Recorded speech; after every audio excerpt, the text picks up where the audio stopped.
So you guys were out there using perspective mode? One live scope in perspective mode on the port side of the boat, like live side on one side. Basically a 180-degree cone angle on the left side of the boat. We were able to see bait fish swimming in the weeds and a occasional musky, if it's following deep, we can see it coming. That didn't happen very often. A lot of our fish hit way out at the end of our cast. Right. We're just fan casting, but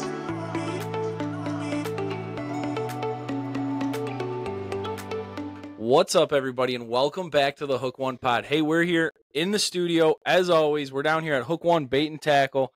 We've got a familiar face with us today. No introduction needed. We got our boy Chase Gronley here today. What's up, brother? living, man. Busy. Busy and trying to fish as much as I can. That's it, man. So for those of you guys that don't know, Chase has been a guest on our show a couple times. He owns Imagine Marine Electronics. Him and his pops are running around installing anything that you really need, from radios to radars, fish finders, a lot of live scope units, a lot of lithium batteries. I see your helmet there. So Chase has been doing that, and then in his spare time, fishing. A lot of MWT events, a lot of tournaments this year for you. Yeah. A lot of salmon tournaments, lake trout tournaments, musky tournaments, walleye tournaments. Yeah, musky tournaments. Out of all the tournaments you fished, you brought home the gold in one of them. One time a year I musky fish. I was going to say, I don't think it's typically one that you thought you'd bring it home with. No, but it felt good, I'll tell you that. So you were on the winning team for the Bondy Bait Musky Slam. So for those of you guys that don't know, the Bondy Bait Musky Slam is the premier CPR, which is catch, picture, release, lay it out on the bump board, take a picture, release the fish. Super healthy for the fish. It's a good way to keep our populations up and healthy. So it's the premier casting only tournament, and you guys brought home the win, dude. That is big time. Yeah, man, there's a lot of good sticks there. No. Some of the best on the lake. Yeah, it felt good. And off the lake. I mean, your buddies came in. So it was you, your buddy Josh, and your buddy Bryce. Yeah. Josh and Bryce came over from Wisconsin, which tells you that people are coming from a long way to fish this tournament. It's a good tournament. It seems like it's getting better every year. So some good fishing, huh? Yeah, we'd like to see some more guys in there. I think we only had 27 boats, and I'm speaking for the guys that run the Bondy Slam too. I'd like to see up those numbers up a little bit for next year and make it happen again. Yeah, 100%. So before we dive into the episode, we're going to talk a lot about the tournament, what you saw pre-fishing, what you saw during the tournament. We're going to talk a little bit about the use of electronics. That's kind of a hot button debate right now with some videos that came out on YouTube and some stuff going around. So we're going to talk a little bit about electronics, live scope, perspective mode, stuff like that, and how that's all going to help out. But before we do any of that, I've been waiting to have a guest in the studio. That's 21. That's of age. No offense, Nate. To finally crack into one of these bottles. And what better way to celebrate a win than cracking into one of these bottles? I'm about it. I'm about it. So we're going to crack into, which one? You chose the Hemingway Dark, right? This bad boy right here. This is their flagship Dark. That's the one we're going to crack open. We got some cups with ice here. So let me crack into this bad boy while we're going. Probably should have done this before we started, but this is going to get interesting. Yeah, this might be our first ever 3-hour podcast. Slurring our words here at the end. No, we won't get that bad. Let me see your cup. Thank you, sir. And also, congrats to you and Allie on the tiny dancer. It's awesome, man. Dude, he's a little freaking warrior, man. He's got some nasty poops. He's sleeping. Hang on one second. Look at this. Look how fancy this is. Can't lose your cap, no. Can't lose your cap like a pirate would. I feel like a pirate cracking into this. We'll be running around the dock like Jack Sparrow here tonight. We're gonna, yeah. We'll be taking down some ship. We'll be pillaging some villages. There you go. Thank you, sir. All right. Shout out, obviously, Papa's Pilar. Again, they've been awesome to work with. All of our sponsors have been awesome to work with. I guess before we get into it, I'll take the time. Big thank you to Whitewater, Papa's Pilar, Cortland Rum, and Great Lakes Angler Co. for their, obviously, their sponsorships and really just working together. I mean, we're not good enough to get paid yet, but working together. Throw that away. All right. working together. The discount codes is pretty sweet. It stinks that Papa's Pilar can't ship to Michigan because it'd be nice if we could all use that 10% off code and just get it shipped right to the door. If you listen to the last episode, guys, there is a chance to win. We're not picking a winner till August 19th. I think this episode will be out before August 19th. So head back, to the last video. See what you got to do. Really, all you got to do is subscribe to the channel, like us on Facebook, like Papa's on Facebook, and you can win any one of these 3 rums. So all the business is out of the way. Cheers to a win. Thanks, Tony.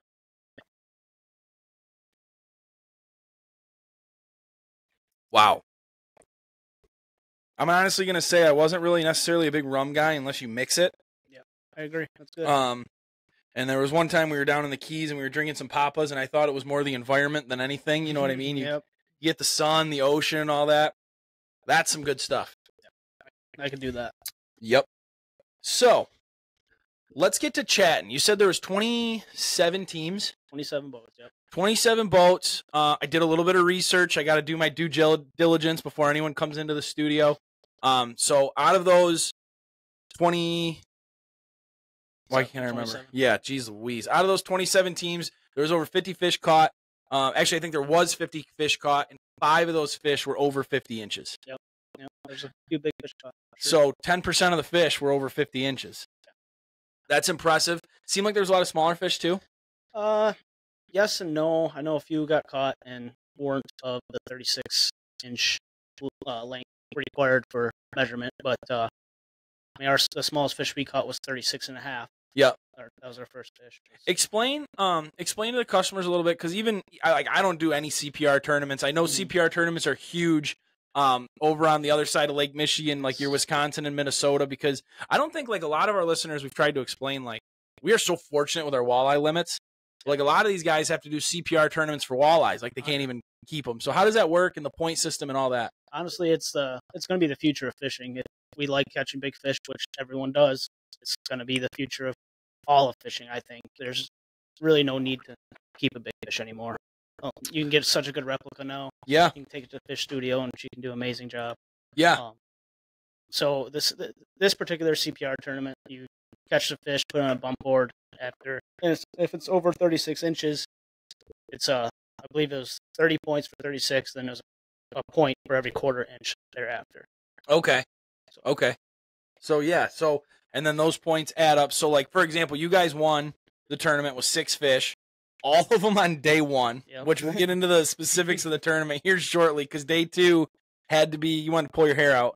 But you guys finished with 6 fish for 356 points. And your biggest fish was 47 inches. 47.5. So, which is a big deal because that's an extra 2 points. Yep. So the next boat behind you guys, they finished with 5 fish, but they finished with 292 points. So, I mean, you guys finished with a sizable lead. Yeah. They would have had to catch a good fish. They couldn't have been able to just kind of, sneak right in there. And that second place team had the 52-incher, correct? Yep. The big fish of the tournament. Yep. So it's really interesting to see how all that stuff shakes out. Yeah, it was a emotional roller coaster on Sunday. So sure. I'm assuming pre-fish, well, they probably showed up. You said they showed up Wednesday. I showed up late Tuesday night at like 1 in the morning, out at 5, and pre-fished while I was at work. Yeah, those kids fish hard. Yeah, they grind. Yeah. There's no lack of knowledge or skill there with those guys. They know what they're doing. Coming over from Green Bay, they've got a great fishery over there. Go ahead. Yeah, they this is their 5th trip to the lake, fourth year knowing me and going out with them. So they've done their time here. Yeah, because you guys have been doing this tournament for a few years now. Well, this is the first Bondy Bait Slam that we did. We fished the Freedom Tournament the last 2 years. Oh, the last 2 years were the Freedom Tournament, which is another really good tournament out there. Very good tournament. Is that the weekend before? So it's this coming. Or no, that's coming up. Yeah, holy cow. Yeah, so hopefully those guys can get on some big fish. It should be a good event. Yeah, I've got to imagine that they're going to have a good event. The weather's been super weird. I'm not even going to claim to be a musky fisherman by any means, but I know the inconsistent weather patterns. Fair. Hey, we'll get into it. Yeah. That has a lot to do with just being fishy and spending so much time out there and watching these fishes' behaviors. Whether we're walleye or bass fishing, you're watching, how these muskie are reacting. A lot of the times we're catching them freaking while we're walleye fishing. Well, crawler harnesses. But going out there and casting big rubbers, I mean, I'm assuming this was one of the winners right here. That one never came off my line on Saturday. No? Saturday or Sunday. So this is the ball liquor. All beat up. From Chaos Tackle, the Medusa. He's got a deep threat weight on there to help get it down. You guys were fishing deeper water, obviously. Yep. So there you go. Available at Hook One Bait and Tackle. In store only. That's the regular size. Yes. They're munching it. Yeah, so did you notice any difference between throwing different size, like the different size baits create more bites, or was it one of those things like this is your confidence bait, this is what we're throwing? Really, in the past 4 years, I've been kind of fishing with these guys out here. It's always been regular deuces. So it's kind of been the hot bait or on the lake. Yeah, it's been a staple for, and you know that's what when I was talking to Vince over there at Chaos Tackle, that's what we were talking about. Like, it's been a staple over here for a long time. Yeah, and there's a lot of baits that catch a lot of fish, but as far as like, I would say the most commonly used bait, the one that catches the most fish, is just the regular Medusa. It's an absolute slayer. A lot of different colors, but the ball liquor, which is hilarious because the black and orange is not nearly as good. The white belly that this bait has compared to like the black and orange makes a big difference. I don't know, because I don't know what it is, because for a lot of years it seemed like white was really good out here. Yeah. Just a white Medusa, white Poseidon, white Bulldog. Well, we do sell, like, and that's the thing, too. We sell a lot of, like, the Mountain Magic or the Ghost Walleye. The Mountain Magic is more like a walleye color, but on the whiter side.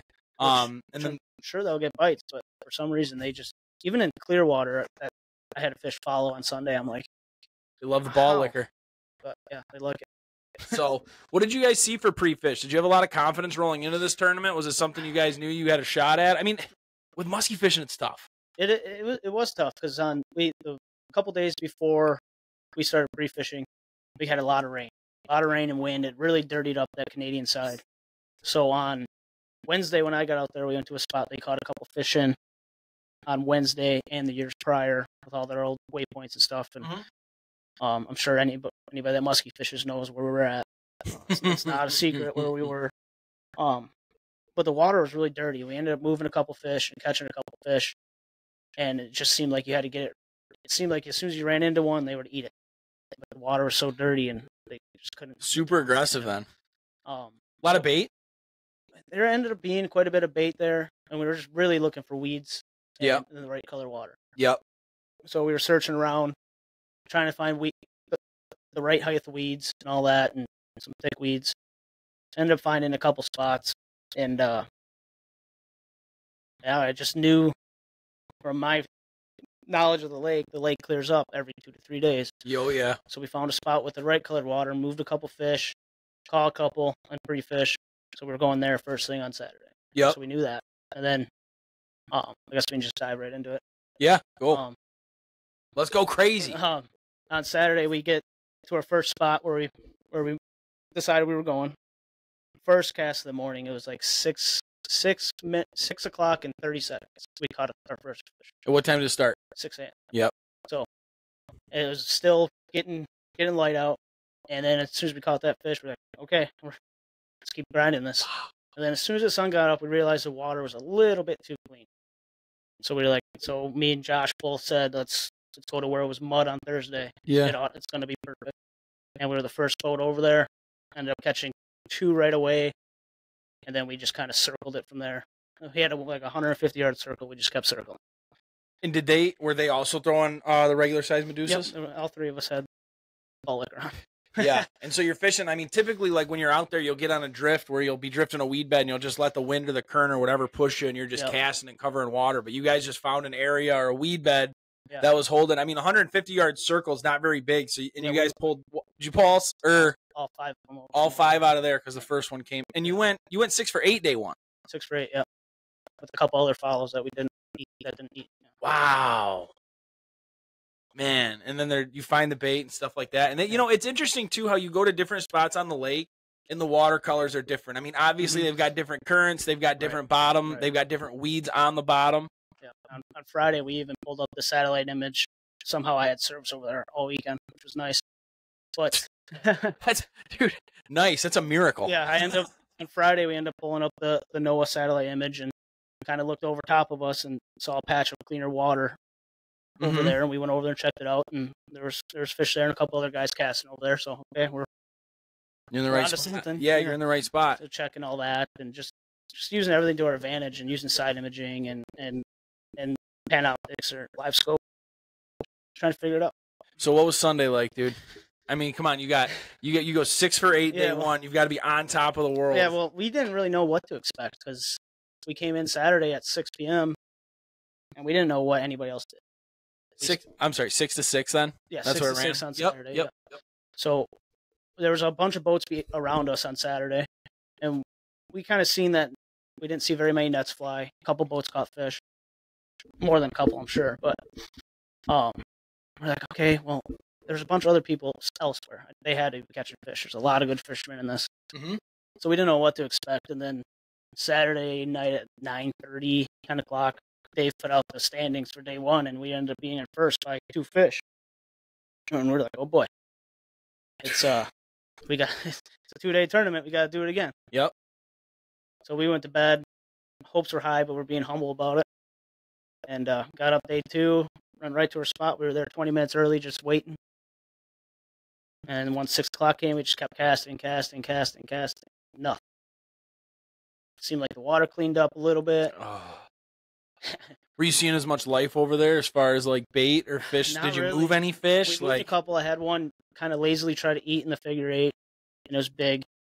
And I tried getting back into a drift, into it, and there was a boat that was also in the tournament we had to get behind it, and he came in, and he caught a fish right in kind of this general area where we saw that fish, and ended up being a 51-incher. Jeez. Yeah, so it was a big fish in the 8, and I'm kind of lazily just opened his mouth and then swam down. So it was and then lo and behold, we moved one fish with 20 minutes left out in the clean water, and that was our day, man. So what was the boat ride like back to the launch? Depressing. Yeah. To say the least.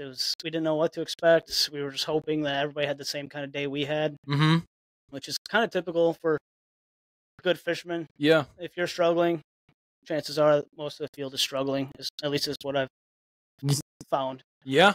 And thankfully, for our sake, that was the case. Everybody struggled. Yeah. Well, and especially it seems like they ate so good on day one. I mean, the numbers on day one were pretty good. The catch totals were good. The size of them was pretty good. And a lot of times, muskie can kind of be like that, where you might have one good day of fishing, and then those fish might not chew again for another 5. Right, for sure. So, I mean, it's just kind of the nature of the beast. And that's kind of what I was going to ask, because, you know, typically you're fishing a lot more of the walleye tournaments. I fish a lot of the walleye tournaments, or we know guys that are fishing bass tournaments. And a lot of times those fish are schooling up. You're going back to the same spot or the same few waypoints over and over again. I'm assuming that the boys from Wisconsin fish muskie quite a bit more, but what was kind of the game plan? Like, you know, those fish are still going to be there, or are those spots going to reload? I mean, what were you guys kind of thinking, like, heading into day 2? We kind of expected them to still be there, and we were just going to stay and make them pay, is what Josh famously said on the boat. Stay in the same spot, make them pay. Yeah. And the weather didn't help anything. It was high sun, no wind, hot. It was a crazy weekend. So that was actually the weekend that we brought home the baby. And I made a comment to my wife, which, sorry, Al, if you're watching this, I apologize. It wasn't the best comment to make. But I was like, this baby picked the worst weekend of the summer to come, because it was absolutely beautiful. Like, I know, it's horrible. At least he waited till after charter season. But no, I made the joke because there was no wind. The river was flat, calm. There was hundreds of boats coming in and out of the Bell River, up and down the river. I can only imagine what the lake looked like. Like, you guys were able to at least hide a little bit out of the way, like from pleasure boaters. Oh, yeah, we were good. It's funny, on Friday we were coming back pre-fishing, and I was laying on the back deck trying to take a nap, because muskie casting is a grind. And I'm like, hey, wake me up when we get in the U.S., because I knew what was coming. All the pleasure boaters. There's no wind, but everything was just pour up. Pour up, man. And that's the thing. Like, we always make the joke, and like, we'll get guys from out of town that come to fish the bass events, and it's like, they're like, yeah, you know, it's gonna be a beautiful day out there this weekend, or beautiful weekend. There's not much weather. Where are you fishing? Anchor Bay. Yeah. R.I.P. my boy. Look, it's like, it's there. The boat traffic, especially on the U.S. side, that's the thing. Like, in Canada, you can kind of hide from it, but on the U.S. side, you know, you're in trouble. But it was super flat, super calm, and the whole time that was going on, I mean, once the baby's born, you're a little more active. But then we got home, and I'm just sitting there. I'm like, man, how are those guys doing in the tournament? How are those guys doing? We talked Saturday night, had a really good feeling. We talked Sunday. We had a real tough day. You guys get back to the boat launch. You're all huddled up. I mean, how's it? So since it's CPR, it's not like you're bringing a big bag up to the scale or a crate up to the scale. So I'm assuming they just announce it. Well, yeah. What was that like? We were one of the first boats back to quote unquote weigh-in or reward ceremony, I should say, and the ended up being Steve Fiber, the second place team, was right by us. Talk about a stick. Yeah, for sure. He's good. He ended up being by us, and I was kind of overhearing or just trying to listen to what everyone was talking about. And he turns out, we heard him say, "We got it," and that just, our hearts just sank. We were like, yeah. Right. And then it ended up being that he got a big fish. The 52 that he was talking about. Yeah. And so we didn't know. It came to a pretty good surprise when they announced our name as the winner. So. Like Team 6. Yeah, it was pretty sweet. Yeah. Dude, that's super sick. I mean, you've had it coming for a while with all the grinders that you've been through, all the salmon grinders and the salmon and trout fishing. Yeah, I mean, you've been tournament fishing since the last week of April, or I guess no, not April. The last week of March. Yeah. Mm-hmm.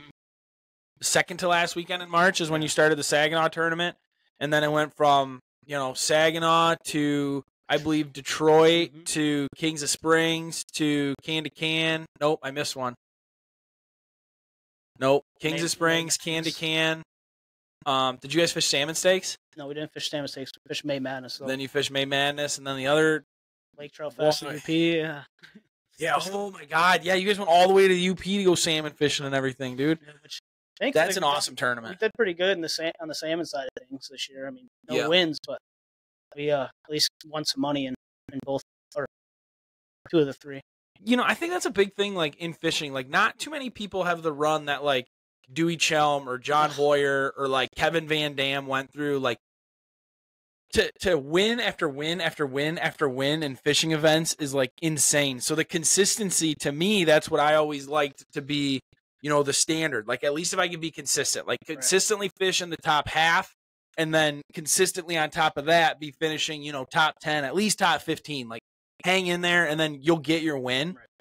But, like, nowadays, I mean, guys just go on tears. And, I mean, I'm sure it's with social media, you can see a lot more of, like, what you're seeing, and you can see these guys winning more tournaments.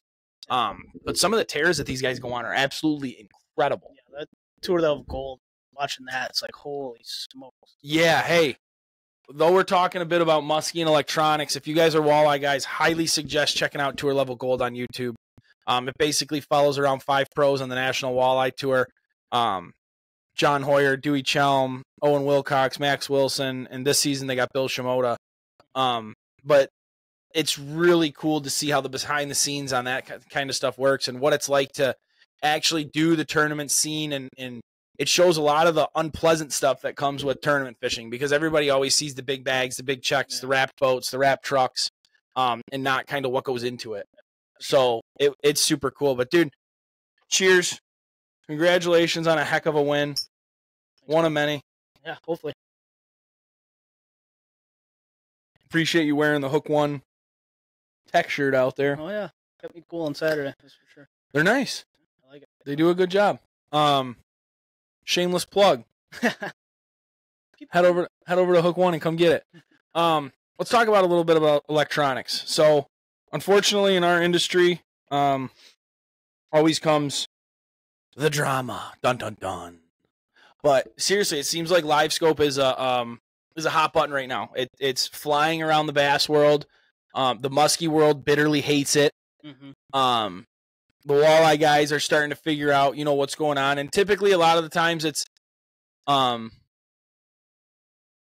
respectfully, it's older anglers that have never used it before or never wanted to use it before, and it changes so fast, and everything changes so fast. But the reality of the situation is it's here to stay. And it's just another tool. And it doesn't make fish bite. Like Aaron Weeb from Uncut Angling, he just came out with a hilarious video using livescope and stuff like that, and essentially like running down, all the hypocritical stances that have been taken, because livescope, though you can actually see the fish and see it swimming, it's no difference than, you know, when other technologies were introduced to the fishing world. Like, it's not going to stop at livescope. Yeah, I can do the same thing on livescope doing 2D.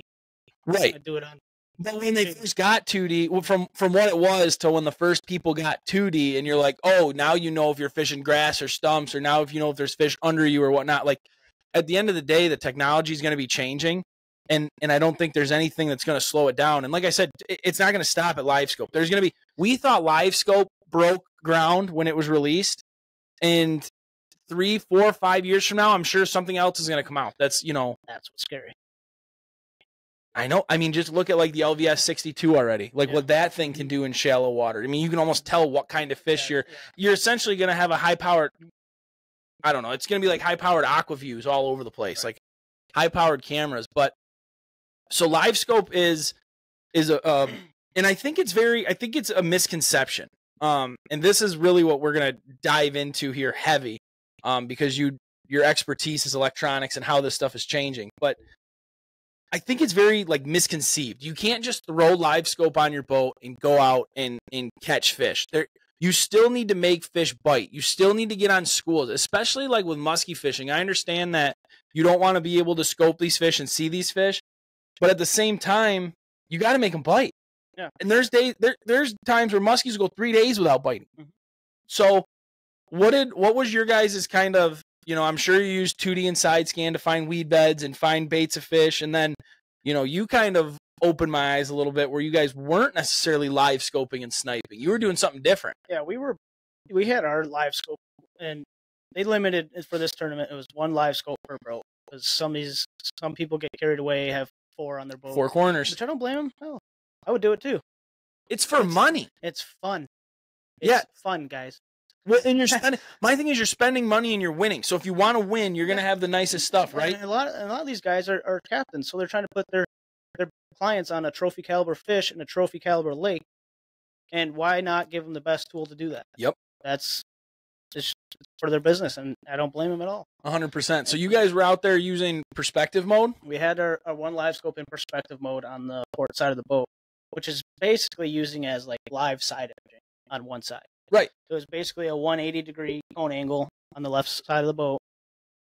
And so we were able to see bait fish swimming in the weeds, and a occasional muskie, if it's following deep, we can see it coming and stuff like that. That didn't happen very often. A lot of our fish hit way out at the end of our cast. Right. We were just fan casting, but it definitely helped seeing if there's life in the weeds and all that stuff, and seeing bait balls. And how deep were you guys fishing again? Around 17 to 18 foot. See, that's the thing about perspective mode. I really, really, really want to figure out how to use that more and how to be better at it. Yeah. Because it's pretty incredible. Like you said, it's a 180 cone, and you can just picture it like a live flashlight. Mm-hmm. So anytime you see shadows moving, or anytime you see something that's moving across the screen, it's picking up those fish that are swimming by. But you're not actually sitting there with it in forward mode, where you're like, oh, there's a fish 60 feet away, let's cast at it. Because like that's what we'll do for walleye and bass. Right. Like, hey, there's a fish right there. Cast at it. That's tough to do, especially if it gets rough out, because your cone angle is so narrow in forward mode. 100%. So if you get off that fish, you're going to spend more time moving your live scope pole or your trolling motor, just trying to find that fish and stay on top of it. Yep. And that's just not very efficient in my opinion. And you could see the baits coming back while they were in that perspective mode. Yeah. So you could see them trailing back. Oh my God, dude. Yeah, that would be cool. And then obviously 2D and side scan to kind of dial in the rest of that. Now, I do want to talk a little bit about too with live scope, because another big misconception about live scope that actually drives me crazy is how it's killing fish.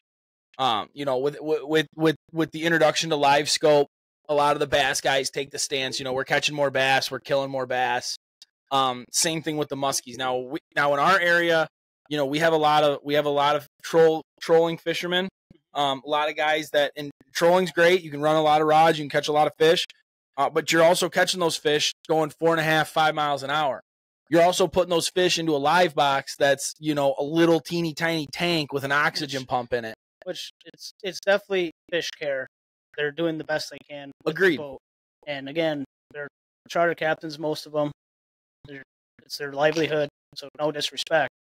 But some of these guys out there saying that live scope's killing fish, and not everybody's doing it, but everything's like I don't want to say it like this, but like everything's killing fish. Like you're just. This probably kills a lot of fish too. This bait right here. Yeah. Look at the hooks on them. Yeah. You know what I mean? And it's like, and that's what I was trying to get at. Like I'm not saying that trolling for him is wrong or that putting him in the live box is wrong, because you absolutely should do it. It's 100% fish care. I think if you're out there trolling without the live box, then that's a little irresponsible. Because you got to be able to like get these fish back to health. But no matter what you do, no matter how you do it, if you put a hook through a fish's face, you have a chance to kill it. You have a chance to kill it, and that's the unfortunate reality of the situation. Yeah, I am by no means trying to kill any fish out there. No, big muskie.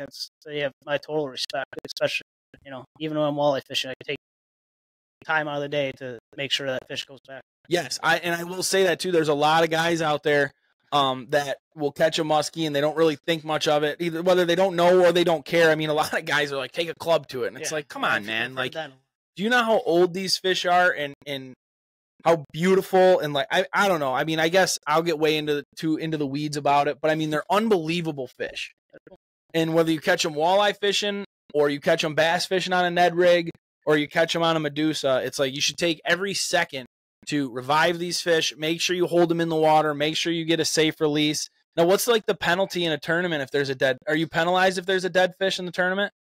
They never went over that in this one. Because it's a CPR. So technically you could, you wouldn't want to. And honestly, like that field of anglers, we know most of them, like that would never happen. But a lot, like if it is a CPR tournament, you could let them, well, I'm just saying you'd let them float, not say anything about it. Yeah. And so it's hard to judge it. It is hard to judge. And I think we used iAngler app. There was a thing on there. I don't know if everybody's being truthful or not on it. Did the fish safely release? Yes, no, all that stuff. Could you follow that at all, or just the tournament could see that? Unfortunately, the live leaderboard wasn't working, which thankfully I would have been freaking out. Yeah. My phone stayed in my pocket other than taking it. Yeah. Well, that's a tough tournament too. Again, we don't have any service. So to have the live leaderboard and stuff like that, you don't have any service out there. You don't have service really all day. It's tournament 6 to 6. You're out there for 12 hours throwing a 8-ounce bait, 7-ounce bait. It's like, and you got no service on your phone. The last thing you want to be doing is checking your phone all the time. You just got to keep casting on those things for sure. Just keep going. Yeah, dude. 2 days of pre-fish. 2 days of pre-fish and 2 days of tournament fishing for those. I'm sure you don't need to cast a musky bait for a while. Our boat should have been sponsored by Advil because we went through a lot of it. Did you? Hey, that might be a move next time. Might have to send them the okay. That's hilarious. How did you get up the next morning and fish for them? Advil and Busch Lights. Advil and caffeine, man. That's for sure. There ain't enough caffeine in the world to be doing that. There was a lot of that ingested, that's for sure. No doubt. So, I guess, what's next for you? Do you have any more tournaments coming up? You got anything else planned? I mean... No, I think it's... we got to start fishing Derby night here again for Walters. Yeah, that's... That was a lot of fun playing there's one tomorrow. Thursday night. I'll be in here recording another pod. There you go. But I know they canceled it yesterday because of the monsoon we had here. Believe it or not, it rained again. Yeah, shock. Dude, I'm interested to see. Joe was out there this morning, and he said it was pretty tore up already out there, like out by the channels. Yeah. It's tore up in here. I mean, the Bell River's up 2 feet again. It blew out of the northeast at 20 miles an hour. Yeah. The bay was tore up. Yeah, dude, I haven't been out in like a week and a half. I'm having like withdrawals. I've just been having a lot of fun staying at home watching this little dude. But being a dad. Yeah, it's pretty crazy, man. But I'm ready. I'm ready to kind of get out a little bit. Wife's starting to get back on her feet a little bit. That's a nasty process. I thought it was gross watching a fish bleed when I gill hooked it. I can imagine. Brother? See, I can't.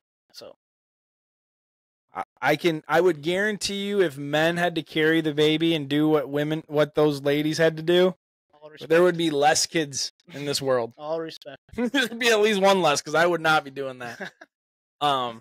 No, I asked her the other day. I said, "Hey, when are we gonna get him out on the water?" And she's like, "He's 2 weeks old." Okay, all right, we'll wait. Patience. When he can hold his head up. Yeah, man. I went salmon fishing last weekend. I think that's going to be the story for the rest of the fall until duck season. 40 fish in 2 days is pretty hard to beat. Yeah, it was a good trip. It was taxing. No rest for the wicked tournament weekend, but salmon fishing is a brutal game for you guys out there that salmon fish quite a bit. I mean, you get the deal, right? At the launch or at the boat by 3:30, 4 in the morning, lines in at 4:30, no later. Yeah. Lines in at 4:30, and then you fish the morning. You can come back in. Typically, it's shenanigans. Usually, you could go back in and get some food and get a nap in, but typically, it's shenanigans throughout the day. Oh, yeah. And then next thing you know, you're back out there at 5 o'clock at night, which is way too early to get out there at night because you're staying out there till 11:30. It's right when that sun goes down below the water. It's game on. Long days. I know. I remember seeing the one morning I saw. You sent me a Snapchat at like 5:30 in the morning, hooked up, and then I got another one at 11:11 p.m. with you guys hooked up, and I was like, Jesus. Yeah, it was fun though, man. It's when they're munching like that, it's a tough thing to beat. Isn't it unbelievable? Like, and I keep telling people this, and I'm sure I get annoying about it, but I'm a huge advocate for like Michigan fishing in like our area specifically in the Great Lakes. Like, I don't think the Great Lakes gets near the respect it deserves. Isn't it incredible the amount of fish and fishing that we have accessible to us within 3 hours? It's insane. Like, you can hop in the car and drive 3 hours to the west side of the state and crush salmon.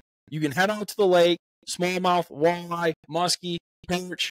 Head up. You've been doing actually a lot of fishing this year up in Harbor Beach, Lake Huron, dude, and it's been phenomenal. Yeah, it's been pretty good. It's going to be hard to go back to that this year with what we just did in Lake Michigan, but there's nothing like a ripper, dude. Lake Huron is coming back. I got a feeling. Yeah, and how do you feel about the Kings coming back if they were to come back? Would it make you worried? Makes me worried. Our bait. We got a lot of bait. And elaborate. Why does it make you worried?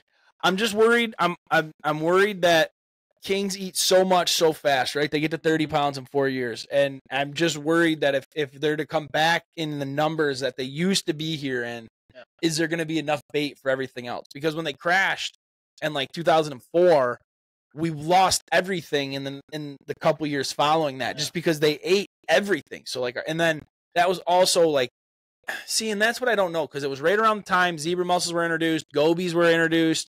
Nothing were eating the gobies. Gobies were eating everything's eggs. Zebra mussels were cleaning up the water super fast. But as far as the salmon go, I mean, they're just so aggressive and so hungry, and they get so big. And like what we've got right now with the walleye fishing, the bass fishing, the muskie fishing, the Atlantic fishery that we have, the cohos that we've been getting, I just think that we have so much more diversity over here. But the problem is, when a 20-pound king hits a dipsy rod or a downrigger rod, and you see that rod bend and you can hear it, and you grab the rod and you can feel the power of that red meat fish swimming away, it's nothing compared to like the coho and even the steelhead, like anything you can get over here. And like even the Atlantics are a blast, and we're catching them on light line, like we're catching them on 10-pound and all that kind of stuff, and they're ripping. It ain't a king. Not a king. They call a king's a king for a reason. Rip a wired copper rod out of your rod tree. Yeah. Like it's mad at it. Yeah, and it will too. Like if you don't have the proper equipment, you know, it'll rip it right off the boat. We had a bite on Saturday night. I thought that rod was gonna go fly. Was that the Magda bite? No, that was like on a 350 copper. Oh. And that rod, I've never seen anything like it. How big was the fish? I never caught it. It came off. Isn't that how it goes? It was ripping out of the rod holder, and I went to grab it. And it was... A 300 copper. Yeah, 300 copper is tough. That's a lot of line that's out. That's catches fish though. It's a fishy rod. I know, and you know that's the thing. Like I've never been a salmon guy, so it's like you get into like the wire and the copper, and it's just a little intimidating. Like lead core's fine, braided fine, mono lines are fine, downriggers, high divers, low divers, like anything like that. Running boards, obviously that's what we do. Yeah. You throw wire or copper on, it's a totally different animal. But 300 copper and 350 coppers catch a lot of fish, and those are the rods that experienced salmon guys just hand off. Oh, I wanted that one after seeing that rod go like that. It's just the way they hit. I mean, you're going 2.5, 3 miles an hour one way, and they hit you going about 20 miles the other way, and it's like, oh my god, it's just zzz. But it's really, really incredible. I want to go back a little bit real quick, back to Lake St Clair and the muskie fishing. So last year, just talking to a lot of guys that were out there and a lot of guys that were fishing it, we as in like the fishing community, were a little worried. It seemed like we weren't finding a lot of those intermediate fish, but a lot of those high end fish, right? Like last year, they run a tournament called the King of the Lake. It's a shootout. It's basically a derby tournament that goes on for a while. It's another CPR tournament. It's like best muskie and then top 2 muskie. And in that tournament last year, we saw a lot of fish from 52.5 to 54 inches. A lot. But then you're talking to those guys and you hear like, hey, we're not seeing a lot of those intermediate fish. A lot of those like 30 to 40s, 35 to 45s. It looks like we saw those in this tournament. Yeah, it seemed like it because all of our fish were sub 50, and we only caught 6. But right, I mean the two more than anybody else. The two fish we missed on Saturday were probably in that mid 40 range. Yeah, which is honestly that's probably the most plentiful fish in the lake. In theory, it should be. Yeah. 100%. And like that's the thing about Lake St Clair is like over there where you guys were, even when we go over there to bass fish and we go over there to walleye fish, when you drop that live scope in the water, or even when you turn your 2D on and slow down, you see a lot more life. Like there's just a lot of life over there, and it's a testament to how good Lake St Clair is fishing right now. Like these muskie, you got to think. As far as like running baits and throwing baits at them, it's like, well, what can we throw? What are the muskie eating right now? What are they eating? Shad, walleye, perch, sucker, smallmouth, everything, pike, smaller muskie. It's like, dude, they've got everything at their disposal. And I know I'm missing a few right off the top of my head, but it's like they're eating everything. So it's been pretty incredible to watch Lake St. Clair go through this resurgence that it's going through. And they always say you can follow how good a system is by their apex predator. So it's just really good to hear that. I mean, like you said, out of the 26 or 27 boats, you get that, dude. Out of the 27 boats, 50 muskie being caught, 10% of them, 5 of the 50 were 50 inches. Like that's awesome. Yeah. That's really cool to see. There's another one that was lost. Zach Gaza lost one. We went to go take the picture. It was a 51 incher and it flopped out of his boat. That was a heartbreaking story. Listen to me hear him tell that. He was the 3rd place team, wolf fat fishing. No way, it was a dude. 51-inch fish that flopped out of the boat. Yeah. Well, they're so powerful. It just takes one whip of that tail that'll just launch that fish into the water. Like we had our net in the water with a net buddy, so the fish is always in the water. Yep. You hook the fish, deal with it, and let it sit there for a second. You go to grab it, and that fish is green. It hasn't been out of the water yet. No. It flips and flops and tries to escape. You have to hug the fish basically to get a measurement on it and get it right back in. But it is crazy. That's how you know they're still kicking, though. Yeah. You know what I mean? It's a good sign. They're still alive. They're still doing well. No, dude, that's awesome. So I guess, that's about it for that. Put a wrap on that tournament. Yeah, it felt good, man. On to the next one. I mean, you guys are obviously going to be defending your crown. Are those guys fishing any tournaments over on Green Bay? I'm assuming that's where they fish mostly, or no? They fish a lot of inland stuff over there. A lot of inland stuff. Inland lakes, river systems, stuff like that. Muskies? Muskies, yeah. Muskies, walleye. I'm actually going to Green Bay. Supposed to be next weekend to fish with them. We're going to do walleye in the morning and then muskie at night. I guess that 58 and an 1/8 was caught out of Green Bay there that week of the Musky Slam. 58 inches. I saw that. I saw that on I think it was on Facebook. I saw it and I was like, oh my God. That's a big. Yeah, I'm heading over there. Oh, you know what? No, it's the 23rd to the 25th of next month. In September, we'll be going over to Madison for a distributor show, and I was like, man, maybe I could sneak up north and do some fishing up there. That's been a hit list of mine for a long time. I've actually been talking to Frank. Like, I will not miss next year, March. Book it. I'll be in Green Bay. Yeah. Casting for him. But August is a really good month to go up there and walleye fish, from what I've been told. That's what Josh was saying. The shiver minnow bite, rip and wrap bite. And that's the bite that I want, dude. Yeah. So he's like, suspended shiver minnow bite. Put a casting rod in my hand and let me go. And those fish are so much different. Like, that's the one thing I always claim we got world-class fishing. I don't claim it. We do. Yeah. But I wish we had those fish with the colors that those fish over on Green Bay have. Those greens and golds, those bright golds. I mean, they're beautiful. You'll catch one every like 20 out here. It'll be colored up like that. And it's like, where did you come from? Or what are you sitting on down there that's making you different? Yeah. You can see it sometimes when they've been in the dirty water for a while. They start darkening up. But yeah. Other than that, the water's been clean until the last day out here, so they're still pale. Well, and like you said, it's going to flush out in 3 days. Yeah. So it's like they might color up for a little bit, and then it flushes right back out, and they go right back to their. It's like a greenish silver, the gray ghost, dude. Yeah. It's like a grayish silver. Which they're cool in their own right. I love my walleye. So. Oh my, I know. And you know what's funny is all the time I talk to. I'm fortunate enough. Obviously, we see a lot of people come through the shop, and they're I want to chase bass, I want to chase musky. You guys are going over there doing the salmon fishing, and it's like, dude, I'd love to go do that. And maybe partially it's because like with the store here, and like now. Obviously with the baby, like with the store here and everything, maybe it was like that I don't want to like shoot over to the west side, but it's like, dude, I just want to go chase walleye. Yeah. I love chasing them. I think they're so interesting. There's so much untapped potential on this lake, especially in the casting game. I think there's so much untapped. You can't catch a fish casting on St. Clair. It's a trolling lake. You got to figure it out. No, it's a trolling lake. Bandits and crawler harnesses only. You just have to spend a summer. Everybody's gonna have to do it. Yeah, I mean, it's being done. It's being done right now. There's a lot of people, and that's like, I was just talking to Jake. Jake Molman. Yeah. So I was talking to Jake, and we were talking about how untapped. And me and Louie would always say this all the time. And I know the old timers get pissed at me for saying it. And it's like, dude, we lived in an untapped fishery. And the reason I'm saying that is because like it seems like. And we have a lot of people that come through the store that we get to chat with.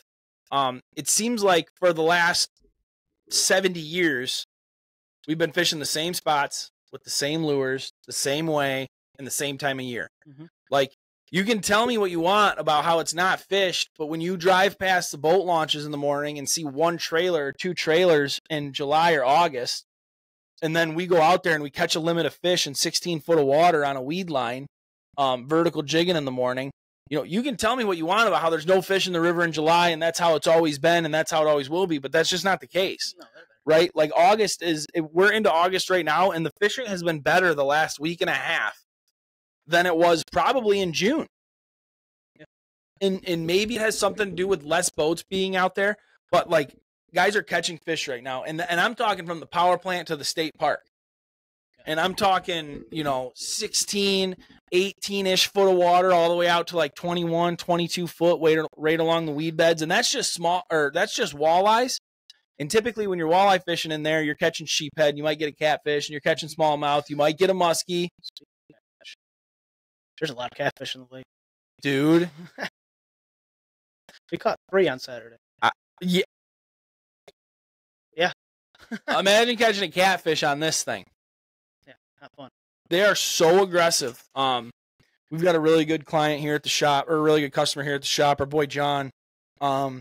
He's been going out and doing some sturgeon fishing, and they've been doing more sturgeon fishing like up this way, like north of the state park, and they've been trying to kind of dial it in up here. They haven't had the best luck, dude. You should see the catfish they've been pulling out of here. Big ones. Giants, 20, 25 pounds. Really? I mean, I guess it's not giant when you look at what some rivers are, but like for what we've got here. Yeah. I mean, when you're standing up, holding it by the gills, and the tail's going down to your knees. It's like that one I caught in Saginaw. 100%, dude. There are big catfish, and like right now is the time to go for them. The Bell River's high, it's muddy, it's dumping mud. The main river's muddy. You go out there and you soak crawlers. The catfishing is unbelievable. I never really realized, because you don't target them. I never really realized how many were around, but it's pretty incredible. Yes. I don't think I've ever seen, being wrong, but I don't remember catching that many catfish. I mean, even May Madness, when we were trolling for walleye, we were catching them. I thought we had a 12-pound walleye on. Yeah. Well, that's the problem too. Is they kind of fight like walleye. They stay down deep and they just shake their head, and that's all they really do. But then all of a sudden they'll go on like a mean run, and you're like, oh, that ain't a walleye, because they fight so good. Like, if you guys just want to catch fish and bend a rod, catfish is the way to go. Drink enough Papa's Pilar rum. That's how. All right. We haven't had enough. Yeah, dude. You know what? I think that's it. I think we're running out of time here. We touched on a lot of the major things we wanted to touch on. It's going to be really interesting to see as we move forward with electronics and with the way that it kind of shapes everything. It's funny to see it from your point of view because I can count. Well, I can't count on one hand, but I because there's been a ton of people that have came through the shop like, hey, I want to get a live scope unit. You know, who do I need to reach out to? I can't imagine how many phone calls you get a day just from fishermen. And the funny thing is, on the business side of things, that's not even the moneymaker, but there's so many people calling you to do it. If you're super serious into it, there's kind of no reason not to have it. I mean, it doesn't help you. It helps you catch fish, but it's just another tool in your toolbox. Like, it's definitely not, and I've been very, very vocal about that. Like, especially when people come in, like, you know, I really want this live scope. What are you going to use it for? My first question was, what are you going to use it for? Because it's not a necessity. No. It's not something you need. It's not something that's going to take your success and just skyrocket it. Certain times of the year, maybe. But and then in the river, it's a totally different animal. So like we're here in the river, so a lot of our customers are local to the river. It's a totally different animal when every single fish that's in the river for the most part is on the bottom. It's not like you're live scoping, you know, straight ahead and you're moving with, especially for jigging, you're moving by those fish so fast. I mean, granted, you can't see fish fight in the river, but oh yeah, and you can see schools of fish and you can watch a fish. Like for me, the whole reason I got live scope, and I'm sure you guys don't really care because you've heard it before, but the whole reason I got it was to break water down. Yeah. Like go over a drift. Are there fish here? Are they active? Yeah. You can tell if there's fish down there, and then if you're jigging and you lift your jig off the bottom, you'll see a fish slowly rise up, look at it, and then slowly go back down. Okay, those fish aren't active or they didn't like that color. And then you'll switch up a color, drop it back down, and then all of a sudden, wham, they crush it. And it's like, whoa, I just figured out, you know, this is what they're biting. But as far as like a necessity and, you know, it'll automatically make you catch more fish. And if you spend the $3 to $4 grand, it's going to make you that much better of a fisherman. That's a lie. Don't listen to the pro staffers. Don't listen to the ads. Don't listen to the commercials. Yeah, it definitely helps, but you still have to put the time in and be amongst the fish. So it's like anything else. You got to put the time in to be good at it. Shocking, right? Holy shit. Groundbreaking discoveries here in the Hook One studio. Well, dude, is there anything else that I missed? Is there anything else that you want to add? I think we're going to get out of the studio. We might be taking this with us out to the dock, and who knows, maybe go catch a catfish. Got any worms? I know a guy. In the right spot. Yeah, so other than that, man, if you don't have anything else to add, I appreciate you taking your time. I know you've been busy, especially with a lot of the side. This is side job time here. Yeah, 5 to 11 p.m. is usually side job time. So I appreciate you coming out and taking the time. I'm glad we got to touch a little bit on the muskie tournament. I'm super stoked for you. I don't have anything left in my glass to cheers you with. I was super stoked to get an episode where we can finally crack into this stuff. We've been telling people how good it is, so I'm glad I got to suck some down on the show. Yep. I think I'm ready for another, but yeah, man, I appreciate you and everything you do for including me, but everyone else too. Here. Hey, man, we're just here to help. We're it's been an absolute blessing to watch this area grow and continue to grow. Because like I said, I think like the resource between the shitty boat launches that we have and the lack of bait shops around that we have, we don't have a lot of resources for how good our fishery truly is. But for guys like me in Anglers Point, Sportsman's Direct, Anderson's Pro Bait, all those great bait shops that are located up and down this, hey, we ain't complaining. No. We are not complaining. So guys, we're going to get out of here on that. We appreciate you for joining another awesome episode. We really hope you enjoyed it. We hope you took something from it. If you need anything done, if you need any work done, electronics wise, you want to get a new radio, you want to get a new graph, you want to put radar on your boat, you want to throw a Flir on there so you can see in the dark, give Imagine Marine a call. Check out Chase, check out Greg. Obviously, you've been a buddy of mine for a long time, so I might be a touch biased, but I don't know many people in the business doing as good a work as they do. When they leave, your boat's cleaner than it was when they came in. If you have any issues, they know how your wires are ran. They know where your wires are ran to. So typically they can self-diagnose it pretty quick. Typically I'm calling Chase about once a week with live scope questions and graph questions. why didn't this update go through? Why isn't this working? Why isn't that working? And then did you try turning it off, turning it back on again? I was gonna say that, dude. Should turn it off and turn it back on again. Yeah. Just be patient with us. We're a couple man wrecking crew, so I mean, really, it's only 3. It's what, 3 full time, couple part time. Now there's 5 of us. Okay, finally. Me and my dad, but it's not enough, and there's a lot of boats to go around, so it's a crazy time of year all summer long. So yeah, winter projects we're looking. Yeah, and it doesn't stop. Yeah, you say that now until we go to the show. Yeah, no doubt. So yeah, check them out, guys. Again, please support who supports us. Obviously, right here are all the discount codes. Feel free to go crazy. You got 10% off Great Lakes Anglers Co. Unbelievably fresh ground coffee. Anything that you buy from there, you're going to save 10% with our code, and then another 20% of that is going to conservation and sport fishing all around the Great Lakes. So those guys are doing something awesome. We can't thank Adam enough. Adam's actually going to be coming on the show next episode. I don't know, a couple weeks. He'll be here in a couple weeks. We're fortunate. We've got a lot lined up here. But he'll be coming up in a couple weeks to talk a little bit about what he's got going on. So check out Great Lakes Anglers Co. or come in the shop. We've got 3 blends of coffee in there that are awesome. Again, check out Cortland Line. Those guys have been great. Made in the USA. I know Chase likes using their stuff. I know they bag some big fish on that stuff. So shout out to Cortland Line and those guys. Whitewater, I can't believe that they gave us a discount code to give to you guys to save 25%. You can save up to 20. Dude, yeah. All right. Oh, man, I'm not going to be able to. WWEXUJ5, I think, is the code. It's they can see it. It's right here on the video. But you can check it out. Yeah, 25% off your entire order. It can't be combined with any other deals, which Whitewater's pretty crazy in the sense they'll just go ahead with a random deal like buy a pair of pants, get one free. It can't be combined with that, but you can save 25% on your entire order with Whitewater. So use the code that you saw below. It obviously helps support us and helps us in our mission as well.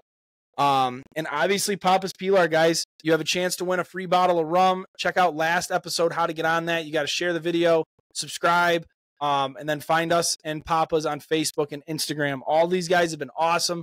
They are helping us get to where we want to get to, as well as you guys. And with that being said, I really hate doing this, guys. It makes me sound like I'm begging.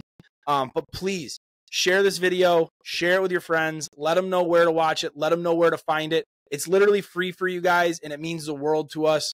We're not making a dime off this thing right now. We just do it for fun. We love talking fishing. Do it every day. Oh, dude, it's awesome. We do it all the time. We love talking fishing. We love bringing the podcast to you guys. So the support really helps. Next week, we're going to have another giveaway. We're going to have Aaron Amber from Whitewater, the president of Nexus Outdoors. So we're going to have a Whitewater giveaway for you guys as well, which is perfect timing because the Papa's Pilar will be running out. Hey, appreciate you guys. You guys mean the world to us. Come check us out in store or online, www.hook1baitandtackle.com. We'll see you next week on the Hook One Pod. Adios.